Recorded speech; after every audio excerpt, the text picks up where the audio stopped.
ನಮಸ್ಕಾರ, ಎಲ್ಲರಿಗೂ ಶುಭ ದಿನ. ಅಂತಾರಾಷ್ಟ್ರೀಯ ಯೋಗ ದಿನದ ಪ್ರಯುಕ್ತ ಆಯೋಜಿಸಿರುವಂತಹ ಯೋಗಾರೋಗ್ಯ ಜ್ಞಾನಾಮೃತ ಕಾರ್ಯಕ್ರಮದ ವಿಶೇಷ ಕಾರ್ಯಕ್ರಮ ನಿಮಗೆಲ್ಲರಿಗೂ ಆತ್ಮೀಯವಾಗಿ ಸ್ವಾಗತಿಸ್ತಾ ಇದ್ದೀನಿ. ದಶಮ ಸಂಭ್ರಮದ ಆವಿಷ್ಕಾರ ಯೋಗ ಮತ್ತು ಎನಪಯ ಪರಿಗಣಿಸಲ್ಪಟ್ಟ ವಿಶ್ವವಿದ್ಯಾಲಯದ ಸಹಯೋಗದೊಂದಿಗೆ ನಡೆಯುತ್ತಿರುವಂತಹ ಈ ಕಾರ್ಯಕ್ರಮದ ಇವತ್ತಿನ ಅತಿಥಿ ಡಾಕ್ಟರ್ ನವೀನ್ GH ಸರ್ ಅವರನ್ನು ಈ ಕಾರ್ಯಕ್ರಮಕ್ಕೆ ಹೃತ್ಪೂರ್ವಕವಾಗಿ ಸ್ವಾಗತಿಸ್ತಾ ಇದ್ದೀನಿ ಸರ್. ನಮಸ್ತೆ ಆತ್ಮೀಯರೇ, ಇವತ್ತು ನಾವು ಮಾನಸಿಕ ಆರೋಗ್ಯಕ್ಕೆ ಸಂಬಂಧಪಟ್ಟಾಗೆ ಯೋಗ ಮತ್ತು ಪ್ರಕೃತಿ ಚಿಕಿತ್ಸಾ ಪದ್ಧತಿಯ ಬಗ್ಗೆ ನಾವು ಇವತ್ತು ವಿಮರ್ಶೆ ಮಾಡಲಿಕ್ಕಿದ್ದೀವಿ. ಅತಿಥಿಯನ್ನು ಪರಿಚಯಿಸುವಂಥದ್ದು ನನ್ನ ವೃತ್ತಿಧರ್ಮ. ಡಾಕ್ಟರ್ ನವೀನ್ GH ಸರ್ ಅವರು ಯೋಗ ಮತ್ತು ನ್ಯಾಚುರೋಪತಿಯಲ್ಲಿ BNYS ಅನ್ನುವಂತಹ ಪದವಿಯನ್ನು SDM ನ್ಯಾಚುರೋಪತಿ ಕಾಲೇಜಿನಲ್ಲಿ 2004ರಲ್ಲಿ ಪೂರೈಸ್ತಾರೆ. ಯೋಗ ವಿಜ್ಞಾನದಲ್ಲಿ ಸ್ನಾತಕೋತ್ತರ ಪದವಿ MSc ಪದವಿಯನ್ನು ಮಣಿಪಾಲ ವಿಶ್ವವಿದ್ಯಾನಿಲಯದಲ್ಲಿ 2007ರಲ್ಲಿ ಪೂರೈಸ್ತಾರೆ. ಮತ್ತು ಉನ್ನತ ಅಧ್ಯಯನವನ್ನು ರಾಷ್ಟ್ರೀಯ ಮಾನಸಿಕ ಮತ್ತು ನರರೋಗ ವಿಜ್ಞಾನ ಸಂಸ್ಥೆ ಬೆಂಗಳೂರು ನಿಮ್ಹ್ಯಾನ್ಸ್ನಲ್ಲಿ ಅವರು ಉನ್ನತ ಅಧ್ಯಯನವನ್ನು ಮಾಡಿ PhD ಅಧ್ಯಯನವನ್ನು ಮಾನಸಿಕ ಕಾಯಿಲೆಗಳ ಯೋಗ ಇಂಟರ್ವೆನ್ಷನ್ ಬಗ್ಗೆ ಸ್ಟಡಿ ಮಾಡಿ PhDಯನ್ನು ಪೂರೈಸ್ತಾರೆ. ಕಳೆದ 16 ವರ್ಷಗಳಿಂದ ಯೋಗ ಮತ್ತು ಪ್ರಕೃತಿ ಚಿಕಿತ್ಸಾ ಕ್ಷೇತ್ರದಲ್ಲಿ ತಮ್ಮ ವೃತ್ತಿಯನ್ನು ತೊಡಗಿಸಿಕೊಂಡು ಬೇರೆ ಬೇರೆ ಸಂಸ್ಥೆಗಳಲ್ಲಿ ವಿಶ್ವವಿದ್ಯಾನಿಲಯದಲ್ಲಿ ಅವರು ವೃತ್ತಿಯನ್ನು ಮಾಡ್ತಾರೆ. ವಿಶೇಷವಾಗಿ ಭಾರತ ಸರ್ಕಾರದ ಪ್ರತಿನಿಧಿಯಾಗಿ ಜರ್ಮನಿಯಲ್ಲಿ 1 ವರ್ಷದ ಅವರ ವೃತ್ತಿ ಅನುಭವವನ್ನು ಸಹ ಹಂಚಿಕೊಂಡು ಪ್ರಸ್ತುತ ಎನಪಯ ಯೋಗ ಮತ್ತು ಪ್ರತಿ ಚಿಕಿತ್ಸಾ ವಿದ್ಯಾಲಯ ಮತ್ತು ಆಸ್ಪತ್ರೆಯಲ್ಲಿ ಅವರು ಪ್ರಾಂಶುಪಾಲರಾಗಿ ಕಾರ್ಯನಿರ್ವಹಿಸ್ತಿದ್ದಾರೆ. ಅವರನ್ನು ಈ ಕಾರ್ಯಕ್ರಮಕ್ಕೆ ಮತ್ತೊಮ್ಮೆ ನಾನು ಹೃತ್ಪೂರ್ವಕವಾಗಿ ಸ್ವಾಗತಿಸ್ತಾ ಇದ್ದೀನಿ ಸರ್. ಸರ್, ನೇರವಾಗಿ ನಿಮಗೆ ಪ್ರಶ್ನೆ, ಮಾನಸಿಕ ಆರೋಗ್ಯವನ್ನು ಯಾವ ರೀತಿ ವ್ಯಾಖ್ಯಾನಿಸಬಹುದು? ಖಂಡಿತವಾಗಿ ಆರೋಗ್ಯ ಅಂತ ತೆಗೆದುಕೊಂಡಾಗ ನಮ್ಮ ವಿಶ್ವ ಆರೋಗ್ಯ ದಿನ ಅಥವಾ WHO ವರ್ಲ್ಡ್ ಹೆಲ್ತ್ ಆರ್ಗನೈಸೇಷನ್ ಏನಿದೆ, ವಿಶ್ವ ಆರೋಗ್ಯ ಸಂಸ್ಥೆ ಏನಿದೆ, ಅದು ಆರೋಗ್ಯ ಸಂಪೂರ್ಣ ಆರೋಗ್ಯ ಅಂತ ಹೇಳಿದ್ರೆ ದೈಹಿಕವಾಗಿ ಮಾನಸಿಕವಾಗಿ ಸದೃಢರಾಗಿರಬೇಕು, ಅದ್ರ ಜೊತೆಗೆ ಸಾಮಾಜಿಕವಾಗಿ ಸದೃಢರಾಗಿರಬೇಕು. ಆದರೆ ಅದಕ್ಕೆ ಇನ್ನೂ ಯೋಗದ ಮೂಲಕ ಇನ್ನೂ 2 ಅಂಶಗಳು ಜೋಡಣೆ ಆಗಿದೆ. ಅದು ಭಾವನಾತ್ಮಕವಾಗಿ ನಾವು ಸದೃಢರಾಗಿರಬೇಕು, ನಂತರ ಆಧ್ಯಾತ್ಮಿಕವಾಗಿ ಕೂಡ ನಾವು ಸದೃಢರಾಗಿರ್ಬೇಕು. ಆಗ ಮಾತ್ರ ಸಂಪೂರ್ಣವಾದ ಒಂದು ಆರೋಗ್ಯವನ್ನ ಕಾಪಾಡಿಕೊಳ್ಳಲಿಕ್ಕೆ ಸಾಧ್ಯ. ಅದರಲ್ಲೂ ಮಾನಸಿಕ ಆರೋಗ್ಯ, ಮೆಂಟಲ್ ಹೆಲ್ತ್ ಅಂತಂದ್ರೆ ಈಗ ಹೇಗೆ ಸ್ವಾಮಿ ವಿವೇಕಾನಂದ ಅವರು ಹೇಳಿದ್ರು, each soul is potentially divine. ಪ್ರತಿಯೊಬ್ಬರಲ್ಲೂ ಕೂಡ ಒಂದು ಪೊಟೆನ್ಶಿಯಾಲಿಟಿ ಅನ್ನೋದು ಇರುತ್ತೆ. ಅದನ್ನು ನಾವು ಅರಿತುಕೊಂಡು ಅದರ ಪ್ರಕಾರ ನಾವು ಮುನ್ನೋಗ್ಬೇಕಾಗತ್ತೆ. ಎಲ್ಲರೂ ಕೂಡ ಡಾಕ್ಟರ್ ಆಗಕ್ಕಾಗಲ್ಲ, ಇಂಜಿನಿಯರ್ ಆಗ್ಲಿಕ್ಕೆ ಆಗೋದಿಲ್ಲ. ಅದು ಏನಾದ್ರೂ ಒಂದು ಸ್ಕಿಲ್ಸ್ ಅವರಲ್ಲಿ ಇರುತ್ತೆ, ಅದನ್ನ ಗಮನದಲ್ಲಿ ಇಟ್ಕೊಂಡು ದೈನಂದಿನ ಆಗ್ತಿರುವಂತಹ ಚಿಂತೆ ಆಗ್ಲಿ ಅಥವಾ ಒತ್ತಡ ಆಗ್ಲಿ, ಮಾನಸಿಕ ಖಿನ್ನತೆ ಆಗ್ಲಿ, ಇದನ್ನೆಲ್ಲ ಯಾವ ರೀತಿ ಅವರು ಹತೋಟಿ ಮಾಡಿ ಯಾವ ರೀತಿ ಜೀವನವನ್ನ ಆರೋಗ್ಯವಾಗಿ ಅವರು ಸಾಗಿಸ್ತಾರೆ ಅದ್ರ ಮೇಲೆ ಡಿಪೆಂಡ್ ಆಗುತ್ತೆ. ಅದ್ರ ಜೊತೆಗೆ ಅವರು ಏನಾದ್ರೂ ಒಂದಲ್ಲ ಒಂದು ರೀತಿಯಲ್ಲಿ ಈ ಒಂದು ಸೊಸೈಟಿ ಸಮಾಜಕ್ಕೆ ಅವರ ಒಂದು ಕಾಣಿಕೆಯನ್ನ ಕೊಡಬೇಕು. ಈ ರೀತಿ ಅವರು ಸದೃಢರಾಗಿ ಇದ್ರೆ ಅದನ್ನ ನಾವು ಮಾನಸಿಕ ಆರೋಗ್ಯ ಅಂತ ನಾವು ಹೇಳ್ತೇವೆ. ಒಬ್ಬ ವ್ಯಕ್ತಿ ಖಾಲಿ ದೈಹಿಕವಾಗಿ ದಷ್ಟಪುಷ್ಟ ಇದ್ರೆ ಸಾಕಾಗೋದಿಲ್ಲ, ದಿನದ ಪ್ರಕ್ರಿಯೆಯಲ್ಲಿ ಚೆನ್ನಾಗಿ ಮಾಡುವಂತಹ ಒಂದು ಮನಸ್ಥಿತಿ ಇದ್ರೆ ಅವನು ಆರೋಗ್ಯವಂತ. ಅದು ಯಾವುದೇ ಕ್ಷೇತ್ರ ಆಗಿರ್ಬೋದು, ಅದು ವೈದ್ಯಕೀಯ ಕ್ಷೇತ್ರ ಆಗಿರ್ಬೋದು, ಟೆಕ್ನಿಕಲ್ ಕ್ಷೇತ್ರ ಆಗಿರ್ಬೋದು ಅನ್ನುವಂಥ ಹೇಳ್ತಾ ಇದ್ದಾರೆ ಸರ್. ಸರ್, ಈಗ ಯಾವ ಸಂದರ್ಭದಲ್ಲಿ ಮಾನಸಿಕ ಸಮಸ್ಯೆಗಳು ಬರ್ಬೋದು ಒಬ್ಬ ವ್ಯಕ್ತಿ ಹತ್ರ? ಖಂಡಿತ ಅದೇನಾಗ್ತದೆ, ಈಗ ನಾವು ಹುಟ್ಟಿದಾಗಿಂದ ನಾವು ತಗೋಬಹುದು. ಹುಟ್ಟಿದಾಗ ಒಂದು ಮಗು ಯಾವ ರೀತಿ ಜನನ ಆಗುತ್ತೆ, ಆ ಟೈಮ್ನಲ್ಲಿ ಜನನ ಆಗೋಕ್ಕಿಂತ ಮುಂಚೆ ಗರ್ಭಿಣಿ ಯಾವ ರೀತಿ ಅವರ ಒಂದು ಮನಸ್ಥಿತಿಯನ್ನ ಇಟ್ಕೊಳ್ತಾರೆ ಅದ್ರ ಮೇಲೆ ಕೂಡ ಡಿಪೆಂಡ್ ಆಗುತ್ತೆ. ಅದ್ರ ಜೊತೆಗೆ ಅನುವಂಶೀಯ ಜೆನೆಟಿಕ್ ಇನ್ಫ್ಲೂಯೆನ್ಸ್ ಏನಿದೆ, ಅವರ ತಂದೆ ತಾಯಿ ಅಥವಾ ತಾತ ಅಜ್ಜಿ ಅವರ ಮನಸ್ಥಿತಿ ಯಾವ ರೀತಿ ಇದೆ ಅದು ಕೂಡ ಅದರ ಮೇಲೆ ಪ್ರಭಾವನ ಬೀರುತ್ತೆ. ಮತ್ತೆ ಹುಟ್ಟಿದ ಮೇಲೆ ಪೇರೆಂಟಿಂಗ್ ಸ್ಕಿಲ್ಸ್, ಯಾವ ರೀತಿ ಪೋಷಕರು ಮಕ್ಕಳನ್ನ ಬೆಳೆಸ್ತಾರೆ ಅನ್ನೋದು ಕೂಡ ತುಂಬಾ ಮುಖ್ಯ. ಇದು ಹೇಗೆ ಅಂದ್ರೆ, ಉದಾಹರಣೆ, ಒಂದು ಮಗುಗೆ ನಾವು ಏನು ಸರಿ ಮತ್ತು ಏನು ತಪ್ಪು ಅಂತ ಸರಿಯಾಗಿ ಹೇಳ್ಬೇಕು. ಅದೇ ಏನಾದ್ರೂ ನಾವು ತಪ್ಪು ಇದ್ರೂ ಕೂಡ ಅವರನ್ನ ನಾವು ಪ್ಯಾಂಪರಿಂಗ್ ಅಂತ ನಾವು ಹೇಳ್ತೇವೆ, ಹಾಗೆ ಮಾಡ್ತಾ ಹೋದ್ರೆ ಮಗುಗೆ ಯಾವುದು ತಪ್ಪು ಯಾವುದು ಸರಿ ಅಂತ ಗೊತ್ತಾಗೋದಿಲ್ಲ. ಆಮೇಲೆ ಯಾವ ರೀತಿ ಈಗ ನಮ್ಮ ಈ ಒಂದು ಸ್ಟಡಿ, ಈ ಒಂದು ಪಾಠ ಯಾವ ರೀತಿ ಇದೆ ಅಂತ ಹೇಳಿದ್ರೆ ಅದು ಲೈಫ್ ಸ್ಕಿಲ್ಸ್ ಅನ್ನ ಮಗುವಿಗೆ ಪರಿಚಯ ಮಾಡ್ಕೊಡೋದಿಲ್ಲ ಸ್ಕೂಲಲ್ಲಾಗ್ಲಿ ಅಥವಾ ಕಾಲೇಜಿನಲ್ಲಾಗ್ಲಿ. ಸೊ ಹಾಗಾಗಿ ಈ ಕೆಲವು ವಿಷಯಗಳನ್ನ ಪೋಷಕರು ಅವರ ಸ್ಕಿಲ್ಸ್ ಮೇಲೆ ಕೂಡ ಡಿಪೆಂಡ್ ಆಗುತ್ತೆ. ಮತ್ತೆ ಅವರು ಕಾಲೇಜ್ ಲೆವೆಲ್ಗೆ ಅಥವಾ ಅವರ ಪ್ರೊಫೆಷನ್ ಲೆವೆಲಿಗೆ ಬಂದಾಗ ಕೂಡ ಯಾವ ರೀತಿ ಅವರು ಬೆಳಿಗ್ಗೆಯಿಂದ ರಾತ್ರಿ ತನಕ ತಮ್ಮ ಜೀವನ ಶೈಲಿಯನ್ನು ಕಾಪಾಡ್ಕೊಳ್ತಾರೆ, ಯಾವ ರೀತಿ ಮಾನಸಿಕ ಸ್ವಾಸ್ಥ್ಯವನ್ನು ಅವರು ಕಾಪಾಡ್ಕೊಳ್ತಾರೆ ಅದ್ರ ಮೇಲೆ ಡಿಪೆಂಡ್ ಆಗುತ್ತೆ. Okay, yes sir. ನೀವು ನಿಮ್ಹ್ಯಾನ್ಸಲ್ಲಿ ಅಧ್ಯಯನ ಮಾಡಿದ್ದೀರಿ, ವೃತ್ತಿಯನ್ನು ಮಾಡಿದ್ದೀರಿ. ನಿಮ್ಹ್ಯಾನ್ಸ್ ಅನ್ನುವಂಥದ್ದು ನರರೋಗಕ್ಕೆ ಸಂಬಂಧಪಟ್ಟಾಗೆ ಮಾನಸಿಕ ಕಾಯಿಲೆಗೆ ಬಹಳ ಅಥೆಂಟಿಕ್ ಆಗಿ ಟ್ರೀಟ್ಮೆಂಟ್ ಕೊಡುವಂತಹ ಪ್ರಪಂಚದ ಶ್ರೇಷ್ಠ ಸಂಸ್ಥೆಯಲ್ಲಿ ಒಂದು. ಅಂತ ನಿಮ್ಹ್ಯಾನ್ಸ್ನಲ್ಲಿ ನೀವು ಯೋಗದ ಫೀಲ್ಡ್ನ ಮುಖಾಂತರ ಇಂಟರ್ವೆನ್ಷನ್ ಆಗಿರ್ಬೋದು, ಸ್ಟಡೀಸ್ಗಳಾಗಿರ್ಬೋದು. ಎಸ್ ಸರ್, ಯಾವ ರೀತಿಯ ಮಾನಸಿಕ ಕಾಯಿಲೆಗಳಿಗೆ ಯೋಗದ ಇಂಟರ್ವೆನ್ಷನ್ಗಳು ನಡೀತಾ ಇದೆ? ನಿಮ್ಮ ಸ್ಟಡಿಯ ಭಾಗಗಳ ಬಗ್ಗೆ ಒಂದು ಖಂಡಿತ. ನಾನು PhD-ಯನ್ನು 2008-2012 ಆ ಒಂದು ಪೀರಿಯಡಲ್ಲಿ ಮಾಡಿರುವಂಥದ್ದು. ಓಕೆ. ಮಾನಸಿಕ ಖಿನ್ನತೆಯ ಕೆಲವು ಪೇಷಂಟ್ಸ್ಗಳಲ್ಲಿ ನಾವು ಯೋಗ ಇಂಟರ್ವೆನ್ಷನ್ ಯಾವ ರೀತಿ ಹೆಲ್ಪ್ ಆಗುತ್ತೆ ಅಂತ. ಓಕೆ. ಸೊ ನಮ್ಮಲ್ಲಿ 3 ರೀತಿಯ ಒಂದು ಗ್ರೂಪ್ಸ್ ಇತ್ತು. ಮೊದಲನೇ ಗ್ರೂಪ್ನಲ್ಲಿ ಆ್ಯಂಟಿ ಡಿಪ್ರೆಸೆಂಟ್ ಮೆಡಿಕೇಶನ್ಸನ್ನು ತೊಗೊಳ್ತಾ ಇದ್ರು, ಔಷಧಿಯನ್ನು ತೆಗೆದುಕೊಳ್ತಾ ಇದ್ರು. ಎರಡನೇ ಗ್ರೂಪ್ನಲ್ಲಿ ಯೋಗ ಮತ್ತು ಮೆಡಿಕೇಶನ್. ಓಕೆ. ಮೂರನೇ ಗ್ರೂಪ್ನಲ್ಲಿ ಯೋಗ ಮಾತ್ರ. ಓಕೆ. ಸೊ ನಾವೇನು ಅಬ್ಸರ್ವ್ ಮಾಡಿದ್ವಿ ಅಂತ ಹೇಳಿದ್ರೆ, ಸಹಜವಾಗಿ ಮಾನಸಿಕ ಖಿನ್ನತೆ ಇರೋರಲ್ಲಿ ಮೋಟಿವೇಶನ್ ಕಡಿಮೆ ಇರ್ತದೆ. ಖಂಡಿತ. ಆ ಮೋಟಿವೇಶನ್ ನಾವು ಜಾಸ್ತಿ ಮಾಡಬೇಕು, ಇಲ್ಲ ಅಂದರೆ ಅದು ಟ್ರೀಟ್ಮೆಂಟ್ ಎಫೆಕ್ಟ್ ಆಗೋದಿಲ್ಲ. ಕರೆಕ್ಟ್.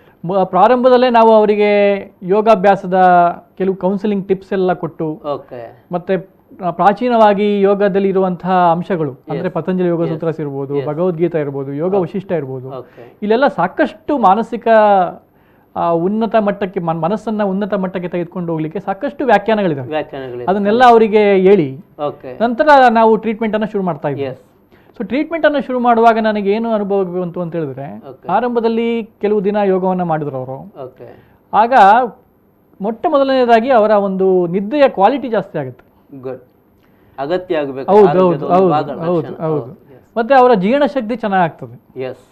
ಸೊ ಇದರಿಂದ ಏನಾಗ್ತದೆ, ಕ್ರಮೇಣವಾಗಿ ಅವರ ಒಂದು ಮಾನಸಿಕ ಖಿನ್ನತೆಯ ಲಕ್ಷಣಗಳು, ಅಂದರೆ ಮಾನಸಿಕ ಖಿನ್ನತೆಯಲ್ಲಿ ಮುಖ್ಯವಾಗಿ 3 ಲಕ್ಷಣಗಳು ಇರ್ತವೆ. ಅದರಲ್ಲಿ ಒಂದು, ಮೊದಲು ಅವರು ಮಾಡಿರುವಂತಹ ಕೆಲಸಗಳು ಅಥವಾ ಏನಾದರೂ ಕಾರ್ಯವೈಖರಿ ಏನಿದೆ ಅದರಲ್ಲಿ ಇಂಟ್ರೆಸ್ಟ್ ಅನ್ನು ಕಳ್ಕೊಳ್ಳುವಂಥದ್ದು. ಸಪೋಸ್ ಮೊದಲು ಅವರು ವಾಲಿಬಾಲ್ ಆಡೋದನ್ನ ಇಷ್ಟಪಡ್ತಾ ಇದ್ರೆ, ಈಗ ವಾಲಿಬಾಲ್ ಆಡೋದು ಅವ್ರಿಗೆ ಇಷ್ಟ ಆಗೋದಿಲ್ಲ. ಅದನ್ನು ನಾವು ಹ್ಯಾನಡೋನಿಯಾ ಅಂತ ಹೇಳ್ತೀವಿ. ಅದ್ರ ಜೊತೆಗೆ ಅವರಿಗೆ ಸುಸ್ತಾಗುವಂಥದ್ದು, ಮತ್ತೆ ಒಂದು ರೀತಿ ಬೇಸರ, ಈ 3 ಅಂಶ ಮುಖ್ಯವಾಗಿ ಅವರಲ್ಲಿ ಇರುತ್ತೆ. ಅದರ ಜೊತೆಗೆ ಬೇರೆ ಸಿಂಪ್ಟಮ್ಸ್, ಏಟಿಪಿಕಲ್ ಸಿಂಪ್ಟಮ್ಸ್ ಅಂದ್ರೆ ಅವರಲ್ಲಿ ನಿದ್ದೆಯ ಕೊರತೆ ಇರುತ್ತೆ, ಹೊಟ್ಟೆ ಹಸಿವು ಪ್ರಾಬ್ಲಮ್ ಇರುತ್ತೆ, ಲೈಂಗಿಕ ಸಮಸ್ಯೆ ಇರುತ್ತೆ, ನಂತರ ಒಂದು ರೀತಿ ಉದ್ವೇಗ ಕೂಡ ಸ್ವಲ್ಪ ಮಟ್ಟಿಗೆ ಅವರಲ್ಲಿ ಇರುತ್ತೆ, ಮತ್ತೆ ತೂಕ ಕೂಡ ಕಡಿಮೆ ಆಗುತ್ತೆ, ಕೆಲವರಲ್ಲಿ ಜಾಸ್ತಿ ಆಗುತ್ತೆ. ಯಾಕಂದ್ರೆ ಡಿಪ್ರೆಷನ್ ಇರೋರು, ಕೆಲವು ರೋಗಿಗಳು ಊಟದ ಕಡೆಗೆ ಜಾಸ್ತಿ ಗಮನ ಕೊಡ್ತಾರೆ. ಊಟ ಒಂದೇ ಅವ್ರಿಗೆ ಇಷ್ಟ ಆಗೋದು, ಬೇರೆ ಯಾವುದು ಇಷ್ಟ ಆಗೋದಿಲ್ಲ. ಆಗ ತೂಕ ಜಾಸ್ತಿ ಆಗೋದುಂಟು. ಅದೇ ರೀತಿ ಡಿಪ್ರೆಷನ್ ಆದಾಗ ತುಂಬಾ ಚಿಂತೆ ಮಾಡಿ ತೂಕ ಕಡಿಮೆ ಆಗೋದು ಉಂಟು. ಅದು ಯಾವ ರೋಗಿಗಳಲ್ಲಿ ಜಾಸ್ತಿ ಆಗದೆ ಕಡಿಮೆ ಆಗುತ್ತೆ ಅನ್ನೋದ್ರ ಬಗ್ಗೆ ಎವಿಡೆನ್ಸ್ ಇನ್ನೂ ಬೇಕಾಗುತ್ತೆ, ಸಂಶೋಧನೆ. ಈ ರೀತಿ ಲಕ್ಷಣಗಳು ನಾವು ಕಾಣ್ಬೋದು. ಯೋಗದ ಪ್ರಕಾರ ನಾವೇನು ನೋಡಿದೀವಿ, ಬ್ಯಾಕ್ ಬೆಂಡಿಂಗ್ ಪೋಸ್ಚರ್ಸ್, ಹಿಂದೆ ಬಾಗಿ ಮಾಡುವಂತಹ ಪೋಸ್ಚರ್ಸ್ ಏನಿದೆ ಅದು ಮಾನಸಿಕ ಖಿನ್ನತೆಯನ್ನು ಕಡಿಮೆ ಮಾಡುತ್ತೆ. ಎಕ್ಸಾಂಪಲ್, ಉದಾಹರಣೆಗೆ ಅರ್ಧ ಚಕ್ರಾಸನ ಇರ್ಬೋದು, ಭುಜಂಗಾಸನ ಇರ್ಬೋದು, ಓಕೆ, ಅರ್ಧ ಉಷ್ಟ್ರಾಸನ ಇರ್ಬೋದು, ಧನುರಾಸನ ಇರ್ಬೋದು, ಜೊತೆಗೆ ಸೂರ್ಯ ನಮಸ್ಕಾರ, ಸ್ವಲ್ಪ ಸೂಕ್ಷ್ಮ ವ್ಯಾಯಾಮ, ನಂತರ fast breathing exercises, kapalbhati, bhastrika, slow breathing ಕೂಡ ತುಂಬಾ ಹೆಲ್ಪ್ ಆಗುತ್ತೆ. ಅದರಲ್ಲಿ ಮುಖ್ಯವಾಗಿ ಉಜ್ಜಯಿ ಪ್ರಾಣಾಯಾಮ ಮತ್ತೆ ಭ್ರಾಮರಿ, ಓಕೆ, ಈ ರೀತಿ ನಾಡಿ ಶುದ್ಧಿ ಪ್ರಾಣಾಯಾಮ. ನಾಡಿ ಶುದ್ಧಿ ಪ್ರಾಣಾಯಾಮ ಮತ್ತೆ ಅದು ನಮ್ಮ ದೇಹದ ನರವ್ಯೂಹ ಏನಿದೆ, ಮುಖ್ಯವಾಗಿ ಸಿಂಪಥೆಟಿಕ್ ಮತ್ತು ಪ್ಯಾರಾಸಿಂಪಥೆಟಿಕ್ ನರ್ವಸ್ ಸಿಸ್ಟಮ್ ಏನಿದೆ ಅದನ್ನ ಬ್ಯಾಲೆನ್ಸ್ ತರಲಿಕ್ಕೆ ತುಂಬಾ ಹೆಲ್ಪ್ ಆಗುತ್ತೆ. ಅದೇ ಭ್ರಾಮರಿ ಪ್ರಾಣಾಯಾಮ ಏನ್ ಮಾಡುತ್ತೆ, ನೈಟ್ರಿಕ್ ಆಕ್ಸೈಡ್ ಅನ್ನು ಜಾಸ್ತಿ ಮಾಡುತ್ತೆ. ಅದು ಆಂಟಿ ಇನ್ಫ್ಲಮೇಟರಿ. ಬಹುತೇಕ 90ರಿಂದ ಅದಕ್ಕಿಂತ ಜಾಸ್ತಿ ಅಧಿಕ ಕಾಯಿಲೆಗಳಲ್ಲಿ ಇನ್ಫ್ಲಮೇಷನ್ ಒಂದು ಮುಖ್ಯವಾದ ಕಾರಣ, ಉರಿಭೂತ ಅದು ಒಂದು ಮುಖ್ಯವಾದ ಕಾರಣ. ಅದ್ರ ಜೊತೆಗೆ ಆಕ್ಸಿಡೇಟಿವ್ ಸ್ಟ್ರೆಸ್, ನಮ್ಮ ಜೀವಕೋಶದ ಲೆವೆಲಲ್ಲಿ ಯಾವ ರೀತಿ ಒತ್ತಡ ಕ್ರಿಯೇಟ್ ಆಗ್ತಾ ಇದೆ ಅದು ಕೂಡ ಮುಖ್ಯವಾದ ಕಾರಣ.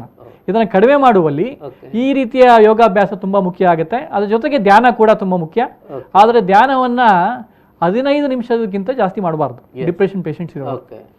ನಂತರ ನಮ್ಮ ಈಗಾಗಲೇ ಹೇಳಿರೋ ಹಾಗೆ ಯೋಗ ವಶಿಷ್ಠ, ಭಗವದ್ಗೀತಾ, ಪತಂಜಲಿ ಯೋಗ ಸೂತ್ರಾಸ್, ಅದರಲ್ಲಿ ಇರುವಂತಹ ವ್ಯಾಖ್ಯಾನಗಳನ್ನು ಕೂಡ ನಾವು ಯೋಗಿ ಕೌನ್ಸಿಲಿಂಗ್ ಮೂಲಕ ಅವರಿಗೆ ಟ್ರೀಟ್ಮೆಂಟ್ ಅನ್ನು ಕೊಡುವಂಥದ್ದು. ಸೊ ಈ ರೀತಿ ನಾವು ಸಂಶೋಧನೆ ಮಾಡಿದಾಗ ಯಾರು ರೆಗ್ಯುಲರ್ ಆಗಿ ಯೋಗ ಪ್ರಾಕ್ಟೀಸ್ ಮಾಡ್ತಾರೆ ಅವರಲ್ಲಿ BDNF level okay brain derived neurotrophic factor. Yes ನಮ್ಮ ಮೆದುಳಿನಲ್ಲಿ ಒಂದು ಗ್ರೋತ್ ಫ್ಯಾಕ್ಟರ್ ಇರುತ್ತೆ, ಓಕೆ ಅದು ಕೂಡ ಮಾನಸಿಕ ಖಿನ್ನತೆಗೆ ಸಂಬಂಧಪಟ್ಟದ್ದು. ಓಕೆ ಮಾನಸಿಕ ಖಿನ್ನತೆಯ ರೋಗಿಗಳಲ್ಲಿ BDNF ಲೆವೆಲ್ ಕಡಿಮೆ ಇರುತ್ತೆ, ಓಕೆ ಕಾರ್ಟಿಸಾಲ್ ಲೆವೆಲ್ ಜಾಸ್ತಿ ಇರುತ್ತೆ, stress hormone. Yes stress hormone. ಯಾವಾಗ ವ್ಯಕ್ತಿ ಸ್ಟ್ರೆಸ್ ಜಾಸ್ತಿ ಆಗ್ತದೆ ಓಕೆ ಆಗ ನಮ್ಮ ಹೈಪೋಥಲಾಮಸ್ ಇಂದ ACTH ಎಸ್ ಅಡ್ರಿನೋಕಾರ್ಟಿಕ್ ಥೈರೋಟ್ರೋಪಿಕ್ ಹಾರ್ಮೋನ್ ಅನ್ನೋದು ರಿಲೀಸ್ ಆಗುತ್ತೆ. ಓಕೆ ಆಮೇಲೆ ಆಂಟಿರಿಯರ್ ಪಿಟ್ಯೂಟರಿಯಿಂದ ಓಕೆ ಅದು ರಿಲೀಸ್ ಆದಮೇಲೆ ಎಸ್ ನಂತರ ಅಡ್ರಿನಲ್ ಗ್ಲ್ಯಾಂಡ್ ಅಲ್ಲಿ ಅಡ್ರಿನಲ್ ಕಾರ್ಟೆಕ್ಸ್ ಏನಿದೆ ಅದನ್ನ ಸ್ಟಿಮ್ಯುಲೇಟ್ ಮಾಡುತ್ತೆ, ಪ್ರಚೋದನೆ ಒಳಪಡುತ್ತೆ. ಹೌದು ಹೌದು. ಆಗ ಕಾರ್ಟಿಸಾಲ್ ಲಿಬರೇಟ್ ಆಗುವಂಥದ್ದು. ಓ ಅದೇ ಅಡ್ರಿನಲ್ ಮೆಡುಲಾ ಸ್ಟಿಮ್ಯುಲೇಟ್ ಆದರೆ ಎಸ್ ದೆನ್ ಅಡ್ರಿನಲಿನ್ ಲಿಬರೇಟ್ ಆಗ್ತದೆ. ಎಸ್ ಅಡ್ರಿನಲಿನ್ ಕಾರ್ಟಿಸಾಲ್ ಈ ಮೂರು ಕೂಡ ಸ್ಟ್ರೆಸ್ ಹಾರ್ಮೋನ್ಸ್, ಓಕೆ ಅದು ಎಚ್ಚೆತ್ತವಾಗಿ ಜಾಸ್ತಿ ಆಗುತ್ತೆ. ಹೌದು ಆದರೆ ಸಾಮಾನ್ಯವಾಗಿ ಮಾನಸಿಕ ಖಿನ್ನತೆ ಇರೋರಲ್ಲಿ ಇದು ಜಾಸ್ತಿ ಆಗುತ್ತೆ, ಮಾನಸಿಕ ಸದೃಢತೆ ಇರೋರಲ್ಲಿ ಇದು ಬ್ಯಾಲೆನ್ಸ್ ಆಗುತ್ತೆ. ಮತ್ತೆ ನೆಗೆಟಿವ್ ಫೀಡ್ಬ್ಯಾಕ್ ಮೆಕ್ಯಾನಿಸಮ್ ಇರೋದ್ರಿಂದ ಬ್ರೈನಿಗೆ ಹೋಗೋದ್ರಿಂದ ಓಕೆ ಆ ಕಾರ್ಟಿಸಾಲ್ ಲೆವೆಲ್ ಕಡಿಮೆ ಆಗುತ್ತೆ, ಅಡ್ರಿನಲಿನ್ ಲೆವೆಲ್ ಕಡಿಮೆ ಆಗುತ್ತೆ. ಸೊ ಈ ರೀತಿ ನಮ್ಮ ಸಂಶೋಧನೆಯಲ್ಲಿ ನಾವು ಕಾರ್ಟಿಸಾಲ್ ಲೆವೆಲ್ ಕಡಿಮೆ ಆಗಿರೋದು ನೋಡಿದ್ದೇವೆ ರೆಗ್ಯುಲರ್ ಆಗಿ ಯೋಗ ಪ್ರಾಕ್ಟೀಸ್ ಮಾಡಿರೋದ್ರಲ್ಲಿ. ಆಮೇಲೆ BDNF ಲೆವೆಲ್ ಜಾಸ್ತಿ ಆಗಿರೋದು ನೋಡಿದ್ದೇವೆ. ಓಕೆ ಅದ್ರ ಜೊತೆಗೆ ಸೈಕಾಲಜಿಕಲ್ ಫಂಕ್ಷನ್ಸ್, ನ್ಯೂರೋಸೈಕಾಲಜಿಕಲ್ ಫಂಕ್ಷನ್ಸ್ ಓಕೆ ಅಂದರೆ ಜ್ಞಾಪಕ ಶಕ್ತಿ ಇರ್ಬೋದು, ಎಸ್ ಅಥವಾ ಏಕಾಗ್ರತೆ ಇರ್ಬೋದು, ಓಕೆ ಅಥವಾ ಎಕ್ಸಿಕ್ಯೂಟಿವ್ ಫಂಕ್ಷನ್ಸ್. ಯಾವುದೇ ಒಂದು ಕೆಲಸವನ್ನು ಕೊಟ್ಟಾಗ ಎಷ್ಟು ಫಾಸ್ಟಾಗಿ ಅವರು ಆ ಕೆಲಸವನ್ನು ಮುಗಿಸ್ತಾರೆ, ಓಕೆ ಯಾವ ರೀತಿ ಪ್ಲಾನ್ ಮಾಡ್ತಾರೆ, Yes. ಯಾವ ರೀತಿ ಯೋಚಿಸ್ತಾರೆ, Yes. ಆ ಒಂದು ಯೋಚನಾ ಶಕ್ತಿ ಇದೆಲ್ಲ ಜಾಸ್ತಿ ಆಗುತ್ತೆ ಯೋಗ ಪ್ರಾಕ್ಟೀಸ್ ಮಾಡೋದ್ರಿಂದ. ಸೊ ಈ ರೀತಿ ಬೇರೆ ಬೇರೆ ಬದಲಾವಣೆಯನ್ನು ನಾವು ನನ್ನ ಒಂದು PhD ಟಾಪಿಕ್ನಲ್ಲಿ ನಾವು ಕಂಡು ಹಿಡಿದಿರುವಂಥದ್ದು. ಓ ಎಸ್ ಎಸ್ ಎಸ್ ವೀಕ್ಷಕರೇ, ಮಾನಸಿಕ ಆರೋಗ್ಯಕ್ಕೆ ಎಷ್ಟು ಪರಿಣಾಮಕಾರಿಯಾಗಿ ಸಂಶೋಧನೆ ನಡೆದಿದೆ ಅನ್ನೋದಕ್ಕೆ ಸರ್ದು ಎಕ್ಸ್ಪ್ಲನೇಷನ್ ಕ್ಲಿಯರ್ ಕಟ್ ಆದಂಥ ಐಡಿಯಾ ಕೊಡ್ತಾ ಇದೆ. ಇನ್ನು ಮುಂದಿನ ದಿವಸದಲ್ಲಿ ಇಂಥ ಹಲವಾರು ವಿಚಾರಗಳು ಸಂಶೋಧನೆ ನಡೀಲಿಕ್ಕೆ ಇದೆ. ಎಸ್ ಸರ್, ನಮ್ಮಲ್ಲಿ ಚಿಕಿತ್ಸಾ ಪದ್ಧತಿ ಅಂತ ಹೇಳಿದರೆ ಯಾರಾದರೂ ಖಿನ್ನತೆ ಆಗಿರ್ಬೋದು, ಬೇರೆ ಯಾವುದೇ ಮಾನಸಿಕ ಕಾಯಿಲೆ, ಒಂದು ಕಡೆಯಿಂದ ಏನಂದರೆ ಮಾನಸಿಕ ಸಮಸ್ಯೆ ಇರೋರು ಡಾಕ್ಟರ್ ಹತ್ರ ಬರುವುದೇ ಲೇಟ್, ಬಂದರೂ ಸಹ ಖಾಲಿ ಮೆಡಿಸಿನಿಗೆ ಮಾತ್ರ ಡಿಪೆಂಡ್ ಆಗ್ತಾ ಇದ್ದಾರೆ. ಪ್ರಕೃತಿದತ್ತವಾಗಿ ಹಲವಾರು ಪರಿಹಾರ ಸಿಗ್ತದೆ ಅನ್ನುವಂಥದ್ದು ಒಂದು ಮಾತು. ಪ್ರಕೃತಿ ಚಿಕಿತ್ಸಾ ಪದ್ಧತಿಯಲ್ಲಿ ಯಾವ ರೀತಿಯ ಬಾಕಿ ಯೋಗಾಭ್ಯಾಸವನ್ನು ಬಿಟ್ಟು ಬೇರೆ ಯಾವ ರೀತಿ ಅವರು ಜೀವನ ಕ್ರಮ ಇಲ್ಲದ ಆಹಾರವನ್ನು ರೂಢಿಸಿಕೊಳ್ಬೇಕು? ಖಂಡಿತವಾಗಿ. ಇದಕ್ಕೆ ಮುನ್ನ ನಾವು ಕೆನಡಾ ಅಥವಾ ಆಸ್ಟ್ರೇಲಿಯಾ ಅಥವಾ ಅಮೆರಿಕ ತೆಗೆದುಕೊಂಡಾಗ ಓಕೆ ಮೋರ್ ದ್ಯಾನ್ 50% ಎಸ್ ರೋಗಿಗಳು, ಮಾನಸಿಕ ಖಿನ್ನತೆ ರೋಗಿಗಳು ಅಥವಾ ಬೇರೆ ಮಾನಸಿಕ ತೊಂದರೆ Okay. ಇರುವಂಥವ್ರು ಹೆಚ್ಚಿನ ಅಂಶ ಕ್ಯಾಂಪ್ ಟ್ರೀಟ್ಮೆಂಟ್ ಮೊಡಾಲಿಟೀಸನ್ನು ಅವಲಂಬಿತರಾಗಿದ್ದಾರೆ. ಯೋಗ ಆಗಲಿ, ನ್ಯಾಚುರೋಪತಿ ಆಗಲಿ, ಆಯುರ್ವೇದ ಆಗಲಿ, ಈ ರೀತಿ ಬೇರೆ ಬೇರೆ ಟ್ರೀಟ್ಮೆಂಟನ್ನು ತೆಗೆದುಕೊಳ್ತಾರೆ. ಓಕೆ ನ್ಯಾಚುರೋಪತಿಯನ್ನು ತೆಗೆದುಕೊಂಡಾಗ ನಮ್ಮಲ್ಲಿ ಮುಖ್ಯವಾಗಿ food is medicine, food is ಆಹಾರವೇ ಚಿಕಿತ್ಸೆ. ಬಟ್ ಈಗೇನಾಗಿದೆ, ಔಷಧಿ ಆಹಾರವಾಗಿದೆ. ಔಷಧಿ ಆಹಾರ. ಸೊ ಇದೇ ಒಂದು ತುಂಬಾ ತಪ್ಪು ಕಲ್ಪನೆ, ತಪ್ಪು ಅಭ್ಯಾಸವನ್ನು ಜನರು ಮಾಡ್ತಾ ಇರುವಂಥದ್ದು. ನಂತರ ಈ ಪಥ್ಯದಲ್ಲಿ ಊಟದಲ್ಲಿ ಏನು ತಗೋಬೇಕು ಅಂತ ಹೇಳಿದ್ರೆ ಅವರು ಹೆಚ್ಚಿನ ಅಂಶ ಹೆಲ್ತಿ ಫ್ಯಾಟ್ ಇರುವಂಥದ್ದನ್ನು ತಗೋಬೇಕು. ಓಕೆ ಅಂದರೆ ಕ್ಯಾಶ್ಯೂನಟ್, ಗೋಡಂಬಿ, ಓಕೆ ಮತ್ತು ವಾಲ್ನಟ್ಸ್, ನಂತರ ಆಲ್ಮಂಡ್ಸ್, ಬಾದಾಮಿ. ಬಾದಾಮಿ. ಸೊ ಇದನ್ನು ಹೆಚ್ಚು ತಗೋಬೇಕು. ಓಕೆ ಅದ್ರ ಜೊತೆಗೆ ಪ್ರೋಟೀನ್ ಅಂಶ ಇರುವಂಥದ್ದನ್ನು ಕೂಡ ಜಾಸ್ತಿ ತಗೋಬೇಕು. ಯಾಕೆ ಅಂತ ಹೇಳಿದ್ರೆ ನ್ಯೂರೋ ಟ್ರಾನ್ಸ್ಮಿಟರ್ಸ್ ಮತ್ತು ಹಾರ್ಮೋನ್ಸ್ ಏನಿದೆ ಇದು ಪ್ರೋಟೀನಿಂದ ಮಾಡಲ್ಪಟ್ಟಿರುವಂಥದ್ದು. ಓಕೆ ಸೊ ಹಾಗಾಗಿ ಮನೆಯಲ್ಲಿ ನಾವು ಹೆಸರು ಕಾಳು ಅಥವಾ ಶೇಂಗಾ ಓಕೆ ಅಥವಾ ಆಲ್ಫಾ ಇದನ್ನು ನೆನೆ ಹಾಕಿಬಿಟ್ಟು ಬೆಳಿಗ್ಗೆ ಅದು ಮೊಳಕೆ ಬಂದ ಮೇಲೆ ಅದನ್ನು ತೆಗೆದುಕೊಳ್ಳೋದು. ಎಸ್ ಮೊಳಕೆ ಬಂದದ್ದು ಯಾಕೆ ತಗೋಬೇಕು ಅಂತ ಹೇಳಿದ್ರೆ ವೈಟಮಿನ್ ಸಿ ಲಿಬರೇಟ್ ಆಗಿರುತ್ತೆ. ಹೌದು. ಸೊ ಹಾಗಾಗಿ ನಾವು ಮೊಳಕೆ ಒಡೆದ ಕಾಳುಗಳನ್ನು ನಾವು ತೆಗೆದುಕೊಳ್ಳುವಂಥದ್ದು. ಓಕೆ ಆದಷ್ಟು ನಾವು ಪಿಷ್ಟ ಇರುವಂತಹ ಪದಾರ್ಥವನ್ನು ಕಡಿಮೆ ಮಾಡಬೇಕು. ಓಕೆ ಅದು ಬಹುತೇಕ ಕಾಯಿಲೆಗಳಲ್ಲಿ ಸದೃಢವಾಗಿದೆ, ದೃಢಪಟ್ಟಿದೆ. ಎಸ್ ಈಗ ನಾವು ಭಾರತ ದೇಶವನ್ನು ತೆಗೆದುಕೊಂಡಾಗ, ಅದರಲ್ಲೂ ಕರ್ನಾಟಕವನ್ನು ತೆಗೆದುಕೊಂಡಾಗ ಯಾಕೆ ಜನರು ಜಾಸ್ತಿ ಹೆಚ್ಚು ಮಾನಸಿಕ ತೊಂದರೆ ಅಥವಾ ಹೃದಯ ಸಂಬಂಧಿತ ಕಾಯಿಲೆಗಳು, ಡಯಾಬಿಟಿಸ್ ಇದರಿಂದ ಬಳಲ್ತಾ ಇದ್ದಾರೆ ಅಂತ ಹೇಳಿದ್ರೆ ಅದರ ಮುಖ್ಯವಾದ ಕಾರಣ ಪಿಷ್ಟ. ಓಕೆ ಹೆಚ್ಚು ಪಿಷ್ಟವನ್ನು ನಾವು ತೆಗೆದುಕೋಬಾರ್ದು. ಅದರಲ್ಲೂ ಒಳ್ಳೆಯ ಪಿಷ್ಟ ಅಂತ ಹೇಳಿದ್ರೆ ಕೆಲವು ಫ್ರೂಟ್ಸ್, ಹಣ್ಣುಗಳನ್ನು ತೆಗೆದುಕೋಬಹುದು. ಓಕೆ ಆದರೆ ಅನ್ನ ಆಗಲಿ ಅಥವಾ ರಾಗಿ ಆಗಲಿ, ಜೋಳ ಆಗಲಿ, ಇದೆಲ್ಲ ಪಿಷ್ಟ ಜಾಸ್ತಿ ಇರುವಂಥದ್ದು. ಸಕ್ಕರೆ ಅಂಶ, ಬೆಲ್ಲದ ಅಂಶ ಇದು ಇನ್ನೂ ಸಿಂಪಲ್ ಕಾರ್ಬೋಹೈಡ್ರೇಟ್, ಇನ್ನೂ ಕೂಡ ಅದು ಜಾಸ್ತಿ ಪ್ರೊಸೆಸಿಂಗ್ ಆಗಿರುತ್ತೆ, ಅದು ನಮ್ಮ ಆರೋಗ್ಯಕ್ಕೆ ಹಾನಿಕರ. ಸೊ ಹಾಗಾಗಿ ಹೆಲ್ತಿ ಪ್ರೋಟೀನ್ ಮತ್ತು ಫ್ಯಾಟ್ ಇರುವಂತಹ ಆಹಾರ ಪದಾರ್ಥವನ್ನು ನಾವು ಮನೆಯಲ್ಲಿ ಹೆಚ್ಚು ತಗೋಬೇಕು. ಅದರಿಂದ ನಮ್ಮ ಒಂದು ಆರೋಗ್ಯ ಹೆಚ್ಚಾಗುತ್ತೆ. ಅದ್ರ ಜೊತೆಗೆ ಪ್ರೋಬಯೋಟಿಕ್ಸ್, ನ್ಯಾಚುರಲ್ ಪ್ರೋಬಯೋಟಿಕ್ಸ್ ಅಂತ ನಾವೇನು ಹೇಳ್ತೇವೆ. ಹಿಂದಿನ ಕಾಲದಲ್ಲಿ ನಾವು ಏನು ಮಾಡ್ತಾ ಇದ್ವಿ, ರಾತ್ರಿ ಹೊತ್ತು ಅನ್ನವನ್ನು ಇಟ್ಟು ನೀರಿನಲ್ಲಿ ಅದನ್ನು ಇಟ್ಟು ಬೆಳಿಗ್ಗೆ ನಾವು ಆ ನೀರಿನ ಜೊತೆಗೆ ಮೊಸರನ್ನ ಮಿಕ್ಸ್ ಮಾಡಿ ನಾವು ತಗೊಳ್ತಾ ಇದ್ವಿ. ಅದು ತುಂಬ ಒಳ್ಳೆಯ ಅಭ್ಯಾಸ. ಅದರಿಂದ ಏನಾಗ್ತದೆ, ಗಟ್ ಬ್ರೈನ್ ಆಕ್ಸಿಸ್, ನಮ್ಮ ಕರುಳು ಕೂಡ ಮತ್ತು ಬ್ರೈನ್ ಇದೆರಡೂ ಕೂಡ ಇಂಟರ್ ಕನೆಕ್ಟೆಡ್. ಅದರಲ್ಲೂ ಕರುಳು ಕೂಡ ಕೆಲವು ನ್ಯೂರೋ ಟ್ರಾನ್ಸ್ಮಿಟರ್ಸನ್ನು ಸಿಂಥಸಿಸ್ ಮಾಡುವಂತಹ ಒಂದು ಕೆಪಾಸಿಟಿ ಇದೆ. ಹೌದು ಹೌದು. ಅಂದರೆ ಗಾಬಾ ಇರಲಿ, ಗಾಬಾ ಕೂಡ ತುಂಬ ಇಂಪ್ಲಿಕೇಟ್ ಆಗಿದೆ ಉದ್ವೇಗದಲ್ಲಿ ಮತ್ತು ಮಾನಸಿಕ ಖಿನ್ನತೆಯಲ್ಲಿ. ಗಾಬಾ ಲೆವೆಲ್ಸ್ ತುಂಬ ಕಡಿಮೆ ಇರುತ್ತೆ. ಸೊ ಈ ರೀತಿ ಪ್ರೋಬಯೋಟಿಕನ್ನು ನಾವು ರೆಗ್ಯುಲರ್ ಆಗಿ ಮನೆಯಲ್ಲಿ ತೆಗೆದುಕೊಳ್ಳೋದ್ರಿಂದ ನಮ್ಮ ಗಟ್ನ ಒಂದು ಆರೋಗ್ಯ ಚೆನ್ನಾಗಿರುತ್ತೆ. ಗಟ್ ಅಂತ ಹೇಳಿದ್ರೆ ಕರುಳು, ದೊಡ್ಡ ಕರುಳು ಅಥವಾ ಸಣ್ಣ ಕರುಳು, ಅಲ್ಲಿನ ಆರೋಗ್ಯ ತುಂಬಾ ಮುಖ್ಯ. ಹೌದು, ಯಾಕೆಂತ ಹೇಳಿದ್ರೆ ಇಲ್ಲದಿದ್ರೆ ಕಾನ್ಸ್ಟಿಪೇಷನ್ ಸಮಸ್ಯೆಗಳು ಉದ್ಭವ ಅಲ್ಲಿಂದ ಸ್ಟಾರ್ಟ್. ಹೌದು. ವೀಕ್ಷಕರೇ, ಪ್ರಕೃತಿ ಚಿಕಿತ್ಸೆಯಲ್ಲಿಯೂ ಅದ್ಭುತವಾದ ವಿಚಾರ ನಾವು ತಿನ್ನುವಂಥ ಆಹಾರದ ಬಗ್ಗೆ ಅವರು ಹೇಳ್ತಾ ಇದ್ದಾರೆ ಸರ್. ಇನ್ನೊಂದಷ್ಟು ವಿಚಾರಗಳನ್ನ ಅವರೊಟ್ಟಿಗೆ ಮಾತುಕತೆ ಮುಂದುವರಿಯಲಿಕ್ಕಿದೆ. ಅದರ ಮಧ್ಯದಲ್ಲಿ ಒಂದು ಚಿಕ್ಕ ವಿರಾಮ.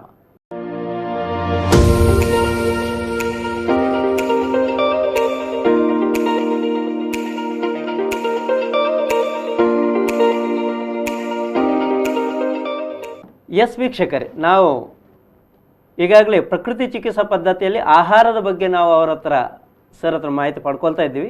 ಅದರ ಮುಂದುವರೆದ ಭಾಗ ಬೇರೆ ಏನಾದರೂ ಪ್ರಕೃತಿ ಚಿಕಿತ್ಸೆ? ಖಂಡಿತವಾಗಿ ನಾನು ಪ್ರೋಬಯೋಟಿಕ್ ಬಗ್ಗೆ ಹೇಳಿದೆ. ಅದು ಹೆಲ್ತಿ ಬ್ಯಾಕ್ಟೀರಿಯಾ ಕರುಳಿನಲ್ಲಿ ಇರುವಂಥದ್ದು. ಅದು ಯಾವ ರೀತಿ ನಮ್ಮ ಕರುಳು ಮತ್ತು ಮೆದುಳಿನ ಒಂದು ಇಂಟರ್ ರಿಲೇಷನ್ಶಿಪ್ ನ ಜೊತೆಗೆ ಈ ಕಾಯಿಲೆಗಳಿಗೆ ತುಂಬಾ ಉಪಯುಕ್ತವಾಗುತ್ತೆ. ಅದೇ ರೀತಿ ಬ್ಯಾಕ್ಟೀರಿಯಾ ಕೂಡ ಅದರ ಒಂದು ಕಾರ್ಯಪ್ರವೃತ್ತಿಯನ್ನು ಹೆಚ್ಚು ಮಾಡಲಿಕ್ಕೆ ಅದಕ್ಕೆ ಆಹಾರ ಬೇಕಲ್ವಾ? ಆಹಾರ ಯಾವ್ದ್ರಿಂದ ಸಿಗುತ್ತೆ? ಅದು ಪ್ರಿಬಯೋಟಿಕ್ಸ್. ಪ್ರಿಬಯೋಟಿಕ್ಸ್ ಅಂತ ಹೇಳಿದ್ರೆ ಅದರಲ್ಲಿ ಶಾರ್ಟ್ ಚೈನ್ ಫ್ಯಾಟಿ ಆಸಿಡ್ಸ್ ಅನ್ನೋದು ಒಂದು ಸಿಂಥಸಿಸ್ ಆಗುತ್ತೆ. ಅದು ಯಾವಾಗ ಸಿಂಥಸಿಸ್ ಆಗುತ್ತೆ? ಯಾವಾಗ ನಾವು ಈಗಾಗಲೇ ಹೇಳಿರೋ ಹಾಗೆ ಕೆಲವು ಲೈಕ್ ನಟ್ಸ್ ಆಗಲಿ ಅದರಲ್ಲಿ ಫೈಬರ್ ಜಾಸ್ತಿ ಇರುತ್ತೆ. ಅದೇ ಹೆಸರು ಕಾಳು, ಆಲ್ಫಾಲ್ಫಾ, ನಂತರ ಶೇಂಗಾ, ಇದರಲ್ಲಿ ಫೈಬರ್ ಜಾಸ್ತಿ ಇರುತ್ತೆ. ಸೊ ಅದು ಆ ಒಂದು ಹೆಲ್ತಿ ಬ್ಯಾಕ್ಟೀರಿಯಾಗೆ ಊಟದ ರೀತಿಯಲ್ಲಿ ಆಗುತ್ತೆ, ಅದರ ಕಾರ್ಯಪ್ರವೃತ್ತಿ ಹೆಚ್ಚಾಗುತ್ತೆ. ಹಾಗಾಗಿ ಪ್ರಿಬಯೋಟಿಕ್ಸ್ ಕೂಡ ಇಂಪಾರ್ಟೆಂಟ್, ಪ್ರೋಬಯೋಟಿಕ್ಸ್ ಕೂಡ ತುಂಬಾ ಮುಖ್ಯವಾದದ್ದು. ಆದಷ್ಟು ಸಾಕಷ್ಟು ಸಂಶೋಧನೆ ಆಗಿದೆ ಈ ಕ್ಷೇತ್ರದಲ್ಲಿ. ಮಾನಸಿಕ ಖಿನ್ನತೆ, ಉದ್ವೇಗ, ಬೇರೆ ADHD ಮತ್ತೆ ಆಟಿಸಮ್, ಈ ಎಲ್ಲ ಕಾಯಿಲೆಗಳಲ್ಲೂ ಕೂಡ ಯಾರು ಈ ಪ್ರೋಬಯೋಟಿಕ್ಸ್ನ ಜಾಸ್ತಿ ತೆಗೆದುಕೊಳ್ತಾರೆ. ಮತ್ತು ಒಮೆಗಾ 3 ಫ್ಯಾಟಿ ಆಸಿಡ್ಸ್, ಅದರಲ್ಲೂ ವಾಲ್ನಟ್ಸ್ ಒಮೆಗಾ 3 ಫ್ಯಾಟಿ ಆಸಿಡ್ ಜಾಸ್ತಿ ಇರುತ್ತೆ. ಫ್ಲಾಕ್ಸ್ ಸೀಡಲ್ಲಿ ಅಗಸೆ ಬೀಜ ಅದರಲ್ಲಿ ಜಾಸ್ತಿ ಇರುತ್ತೆ. ಸೊ ಇದನ್ನು ತೆಗೆದುಕೊಳ್ಳೋದ್ರಿಂದ ಅವರ ಒಂದು ಮಾನಸಿಕ ಸದೃಢತೆ ಜಾಸ್ತಿ ಆಗಿರುತ್ತೆ ಅಂತ ನಾವು ಕಂಡಿಡಿದ್ದೇವೆ. ಇದ್ರ ಜೊತೆಗೆ ಬೇರೆ ಪ್ರಕೃತಿ ಚಿಕಿತ್ಸಾ ಪದ್ಧತಿಗಳಲ್ಲಿ ಫಾರ್ ಎಕ್ಸಾಂಪಲ್ ನೀವು ತೆಗೆದುಕೊಂಡಾಗ ಜಲದ ಚಿಕಿತ್ಸೆ ತೆಗೆದುಕೊಳ್ಳಿ. ಜಲದ ಚಿಕಿತ್ಸೆಯನ್ನು ತೆಗೆದುಕೊಂಡಾಗ ನಿದ್ರೆಯ ಸಮಸ್ಯೆ ಇರುತ್ತೆ ಅವರಿಗೆ.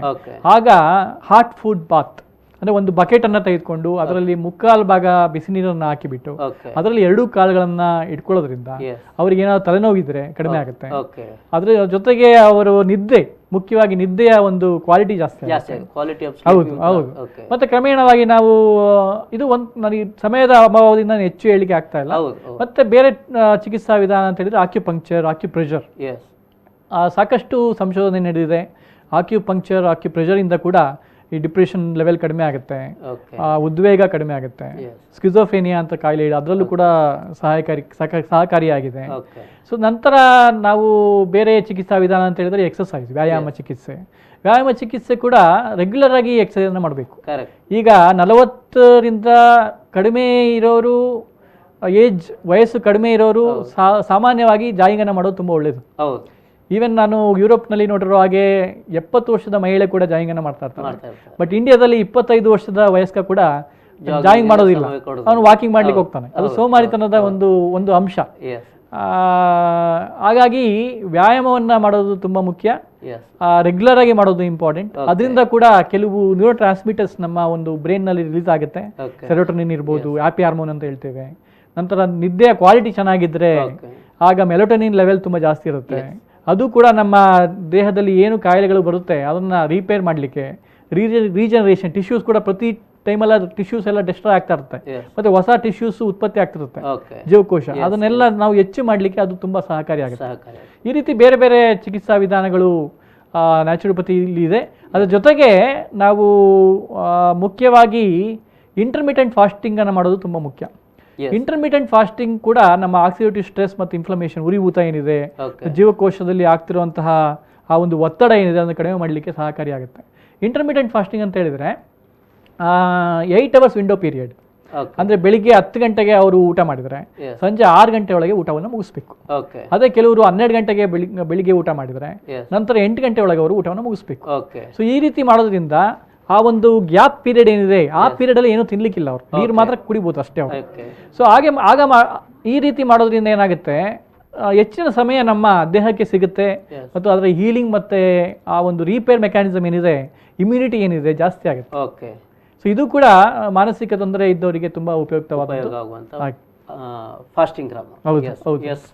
ಎಸ್ ವೀಕ್ಷಕರೇ, ಖಂಡಿತವಾಗಿಯೂ ಇಂಥ ವಿಚಾರಗಳು ಇನ್ನೊಂದಷ್ಟು ವಿಷಯಗಳು ಅವರಿಗೆ ಮಾತಾಡಲಿಕ್ಕಿದೆ. ಯಾಕೆಂದರೆ ನಮಗೆ ಈಗ ಸೀಮಿತ ಸಮಯದಲ್ಲಿ ಹೆಚ್ಚು ಅದರ ಬಗ್ಗೆ ಎಕ್ಸ್ಪ್ಲೈನ್ ಮಾಡಲಿಕ್ಕೆ ಸಮಯಕ್ಕೆ ಸಿಗ್ತಾ ಇಲ್ಲ. ಸರ್, ನಾನು ಈಗ ಕೇಳುವಂಥದ್ದು, ನಾವು ಅಂತಾರಾಷ್ಟ್ರೀಯ ಯೋಗ ದಿನದ ಆಚರಣೆಯಲ್ಲಿದ್ದೀವಿ, ಜೂನ್ 21ಕ್ಕೆ ಆಚರಿಸಲಿಕ್ಕಿದ್ದೀವಿ. ನಮ್ಮ ಎಣಪಯ ಯೋಗ ಮತ್ತು ಪ್ರಕೃತಿ ಚಿಕಿತ್ಸಾ ವಿದ್ಯಾಲಯದ ವತಿಯಿಂದ ಯಾವ ರೀತಿಯ ಕಾರ್ಯಕ್ರಮಗಳು? ಖಂಡಿತ ಈಗಾಗಲೇ ನಾವು ನಿನ್ನೆ ಅಂದರೆ ಸೋಮವಾರ ಕೆಲವು ಕಾರ್ಯಕ್ರಮಗಳನ್ನು ಶುರು ಮಾಡಿದ್ದೇವೆ ಆನ್ಲೈನಲ್ಲಿ. ಅದು ಯೋಗ ಚಿಕಿತ್ಸೆ ಬೆಳಿಗ್ಗೆ 12ರಿಂದ 12:30 ತನಕ. ಕನ್ನಡದಲ್ಲಿ ಅದು ಯೋಗ ಚಿಕಿತ್ಸೆ ಕೋವಿಡ್ ರೋಗಿಗಳಲ್ಲಿ ಯಾವ ರೀತಿ ಹೆಲ್ಪ್ ಆಗುತ್ತೆ ಅನ್ನೋದು ರೀತಿಯಲ್ಲಿ ನಾವು ಒಂದು ಪ್ಲಾನ್ ಮಾಡ್ಕೊಂಡಿದ್ದೇವೆ. ಸಂಜೆ 4ರಿಂದ 4:30 ತನಕ ಯೋಗ ಚಿಕಿತ್ಸೆ ಕೋವಿಡ್ ರೋಗಿಗಳಲ್ಲಿ ಇಂಗ್ಲಿಷ್ನಲ್ಲಿ ಯಾವ ರೀತಿ ಹೆಲ್ಪ್ ಆಗುತ್ತೆ ಅಂತ ಅದು ನಡೀತಾ ಇದೆ. ಪ್ರತಿಯೊಬ್ಬ ಸಾರ್ವಜನಿಕ ಕೂಡ ಇದನ್ನ ಉಪಯೋಗ ಪಡ್ಕೋಬಹುದು. ಮುಖ್ಯವಾಗಿ ಕೋವಿಡ್ನಿಂದ ಬಳಲ್ತಿರೋದು ಉಪಯೋಗ ಪಡ್ಕೋಬಹುದು. ನಂತರ ಬರೋ ಶುಕ್ರವಾರ ಒಂದು ದಿನದ ಕಾರ್ಯಾಗಾರವನ್ನು ನಾವು ಹಮ್ಮಿಕೊಂಡಿರುವಂಥದ್ದು ನ್ಯಾಷನಲ್ ಸಿಂಪೋಸಿಯಂ. ಅದು ಕೂಡ ಕೋವಿಡ್ ಮತ್ತು ಇಮ್ಯುನಿಟಿ ಅನ್ನೋದು ಒಂದು ಇಂಪಾರ್ಟೆಂಟ್ ವರ್ಡ್. ಆಯುಷನ್ನು ಕನೆಕ್ಟ್ ಮಾಡೋದು. ಹಾಗಾಗಿ ಇಮ್ಯುನಿಟಿ ಜಾಸ್ತಿ ಮಾಡೋದು ಕೂಡ ನ್ಯಾಚುರೋಪತಿ ಯೋಗದಿಂದ ಸಾಧ್ಯ. ಕೋವಿಡ್ ರೋಗಿಗಳಲ್ಲಿ ಮುಖ್ಯವಾಗಿ ಅದು ತುಂಬಾ ಮುಖ್ಯವಾದದ್ದು. ಈಗ ಪ್ರತಿಯೊಬ್ಬರಿಗೂ ಇಮ್ಯುನಿಟಿ ಇಂಪ್ರೂವ್ ಮಾಡ್ಕೊಳ್ಳಿಕ್ಕೆ ಐಡಿಯಾಗಳು ಬೇಕು. ಹೌದು. ಸೊ ನ್ಯಾಚುರೋಪತಿ ಮತ್ತು ಯೋಗ ಟ್ರೀಟ್ಮೆಂಟ್ ಮೊಡಾಲಿಟೀಸ್ ಚಿಕಿತ್ಸಾ ವಿಧಾನಗಳಿಂದ ಯಾವ ರೀತಿ ಇಮ್ಯುನಿಟಿನ ಜಾಸ್ತಿ ಮಾಡ್ಕೋಬಹುದು.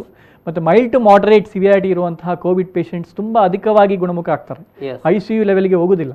ಸೊ ಈ ರೀತಿ ನಮ್ಮ ನ್ಯಾಚುರೋಪತಿ ಯೋಗದ ಬಗ್ಗೆ ಸಂಪೂರ್ಣವಾದ ಮಾಹಿತಿಯನ್ನು ಬೆಳಿಗ್ಗೆ 10 ಗಂಟೆಯಿಂದ ಸಂಜೆ 4 ಗಂಟೆಯ ತನಕ ಇರುತ್ತೆ. ಪ್ರತಿಯೊಬ್ಬರು ಕೂಡ ವೀಕ್ಷಕರು ಇದರ ಸದುಪಯೋಗ ಪಡ್ಕೋಬೇಕು ಅಂತೇಳಿ. ಎಸ್ ವೀಕ್ಷಕರೇ, ದೊಡ್ಡ ಒಂದು ರೀತಿಯ ಕಾರ್ಯಕ್ರಮ. ಯಾಕೆಂತ ಹೇಳಿದ್ರೆ ದೇಶದ 4 ಮಂದಿ ಪ್ರತಿಷ್ಠಿತ ರಿಸೋರ್ಸ್ ಪರ್ಸನ್ಸ್ ಆ ದಿವಸ ಪ್ರೆಸೆಂಟೇಷನ್ ಮಾಡ್ತಾರೆ. ಅವರ ಮುಖಾಂತರ ನಾವು ಈ ವಿಚಾರಕ್ಕೆ ಸಂಬಂಧಪಟ್ಟಾಗೆ ಒಂದು ಉತ್ತಮವಾದಂಥ ಜ್ಞಾನವನ್ನು ಪಡೆಯಲಿಕ್ಕೆ ಒಂದು ಅವಕಾಶ ಆಗ್ತದೆ. ಬರುವ ಶುಕ್ರವಾರ ಈ ಕಾರ್ಯಕ್ರಮ ನಡೆಯಲಿಕ್ಕಿದೆ. ಎಸ್ ಸರ್, ಮುಂದಿನ ದಿವಸದಲ್ಲಿ ಯೋಗಕ್ಕೆ ಯಾವ ರೀತಿಯ ಸಂಶೋಧನೆಗಳು ನಡೆಯಬೇಕು ಅನ್ನುವಂಥದ್ದು ನಿಮ್ಮ ಅಭಿಪ್ರಾಯ? ಖಂಡಿತ ಈಗಾಗಲೇ ಇಂಟಿಗ್ರೇಟಿವ್ ಮೆಡಿಸಿನ್ ಅನ್ನೋದು ಒಂದು ಭಾಗ. ಪ್ರತಿಯೊಂದು ಅಲೋಪತಿ ಹಾಸ್ಪಿಟಲ್ ಕೂಡ ಇಂಟಿಗ್ರೇಟಿವ್ ಮೆಡಿಸಿನ್ ಅನ್ನೋದು ಶುರು ಆಗ್ತಾ ಇದೆ. ಮುಖ್ಯವಾಗಿ ನಾವು ನಿಮ್ಯಾನ್ಸಲ್ಲಿ ಕಾಣ್ಬೋದು, ಈಗ ಏಮ್ಸಲ್ಲಿ ಇದನ್ನು ಕಾಣ್ಬೋದು ಡೆಲ್ಲಿಯಲ್ಲಿ. ಅದೇ ರೀತಿ ಜಿಪ್ಮರಲ್ಲಿ ನಾವು ಕಾಣ್ಬೋದು ಇಂಟಿಗ್ರೇಟಿವ್ ಮೆಡಿಸಿನ್. ಬಟ್ ಇನ್ನೂ ಕೂಡ ಅದು ಇಂಟಿಗ್ರೇಟಿವ್ ಮೆಡಿಸಿನ್ ಹೆಚ್ಚಿನ ರೀತಿಯಲ್ಲಿ ಜನರಿಗೆ ತಲುಪುವ ಹಾಗೆ ನಾವು ಮಾಡಬೇಕಾಗ್ತದೆ.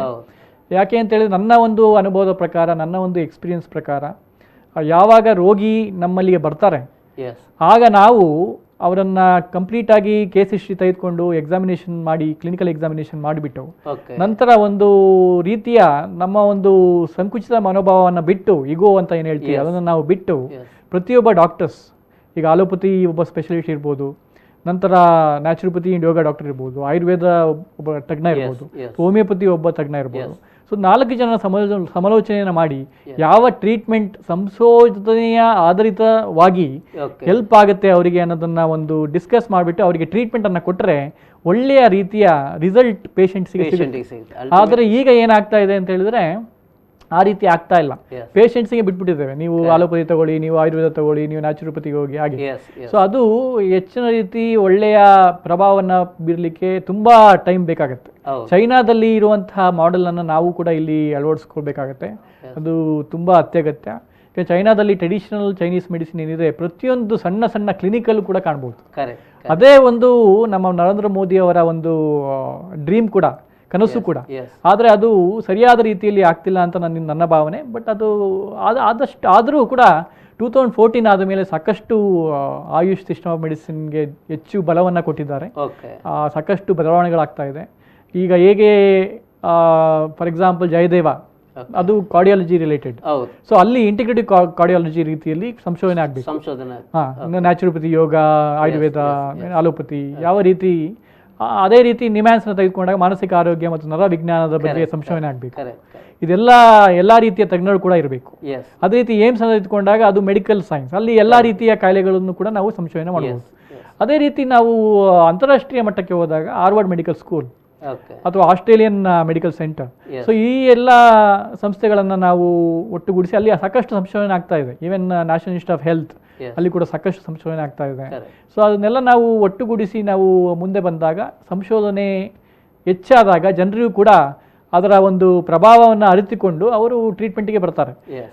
ಸಾಮಾನ್ಯವಾಗಿ ನೋಡಿದಾಗ ಆಯುಷ್ ಪದ್ಧತಿಯನ್ನು ನೋಡಿದಾಗ ಎವಿಡೆನ್ಸ್ ಬೇಸ್ಡ್ ಮೆಡಿಸಿನ್ ನ್ಯಾಚುರೋಪತಿ ಯೋಗದಲ್ಲಿ ತುಂಬ ಅಧಿಕವಾಗಿದೆ. ಅದು ಜನರಿಗೆ ಗೊತ್ತಾಗ್ತಾ ಇಲ್ಲ. ಅದು ಗೊತ್ತಾದರೆ ಖಂಡಿತವಾಗಿ ಅವರು ಇದನ್ನ ಉಪಯೋಗವನ್ನು ಪಡ್ಕೊಳ್ತಾರೆ.